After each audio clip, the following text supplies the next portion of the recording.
So this was posted June 1st, okay? Protesters dispersed with tear gas so Trump could pose at church.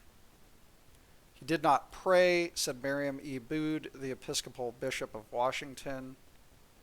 He did not mention George Floyd. He did not mention the agony of people who have been subjected to this kind of horrific expression of racism and white supremacy for hundreds of years. Wow.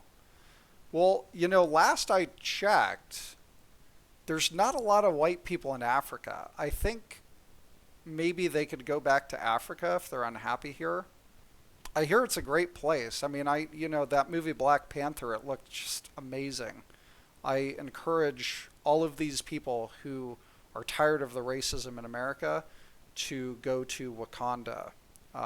It's especially good this time of year. First of all, Miriam, this sounds like a woman. Women can be bishops now? Does that make sense? Can women really be bishops? Or is that part of the new revised church, the politically correct church that's not really actually obeying the scripture anymore? Maybe it's that church, the one that has a Jesuit pope, the Catholics. Yeah, I don't think they're actually Catholic anymore.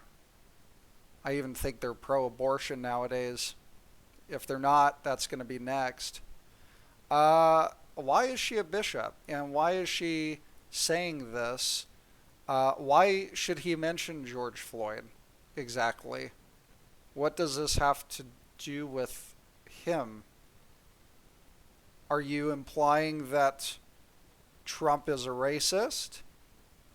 And that because of his racist rhetoric that we're having this civil unrest? I'd love to see evidence of this. I've been waiting since 2015 for evidence of Trump's racism. I've never been shown it. Not once. Anyways, neither here nor there. So people who gathered outside the White House to protest police brutality spent Monday waving signs and screaming for justice. Yada yada. So, and just before the city's 7 p.m. curfew went into effect, well, I mean, that's curfew, right? You're supposed to go home. If you don't go home, what's the punishment for not going home?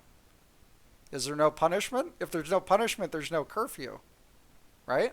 They were hit with flashbang explosions and doused with tear gas. Let's see what does the word doused mean? Oh, it's this again. Yes! Oh, I love that.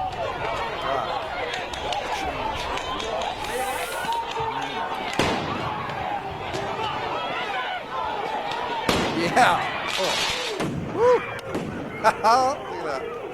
Did you see the land whale over there?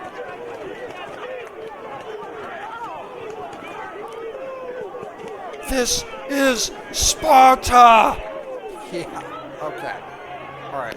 So you see, their idea of doused is more or less having a very thin density cloud of smoke hovering around them. This is clearly used defensively. This is used mildly.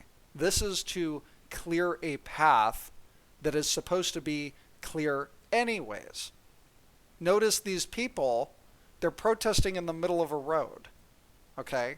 Many of these people are violent. You want proof of that? Well, here it is. And this is the point Trump was making. He stood in front of this church. This church was on fire the day before. This church is a historical monument.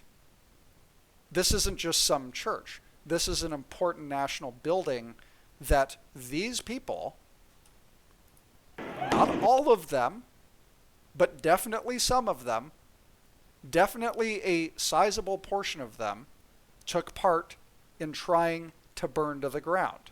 That's how selfish these people are. They want to rob you and your children and your ancestors of your monuments. They think they have that right. It's perfectly reasonable, from my perspective, if Trump wanted to use full-on tear gas on these people. The media admits it's used for riot control.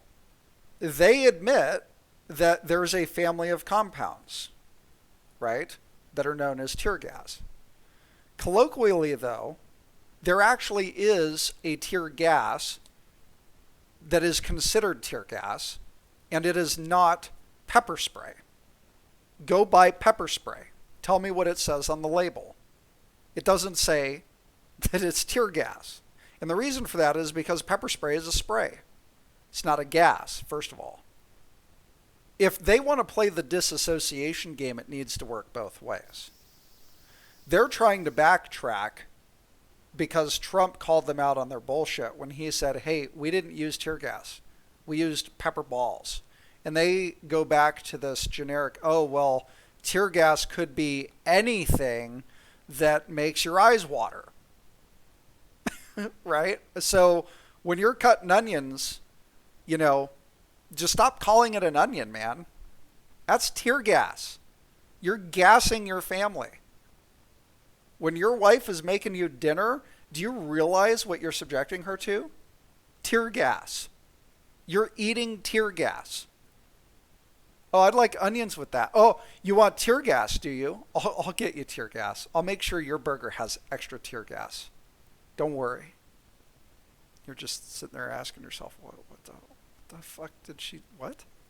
Just want onions with my burger. Yeah, well, onion is a form of tear gas. Why? Because it's a lacrometer. What is a lacrometer? It's a chemical weapon that causes severe eye and respiratory pain, skin irritation, bleeding, and blindness. In the eye, it stimulates the nerves of the lacrimal gland to produce tears. Common lacrometers include pepper spray, OC gas, PAVA spray, CS gas, CR gas, CN gas, probably CNN gas. So CNN's a lacrometer. Makes me cry just listening to their shit. Bromia, no. No. Sun Prana, no. And mace, there we go. I'll say that one. And household vinegar. Household vinegar is tear gas. Yeah. Look at this.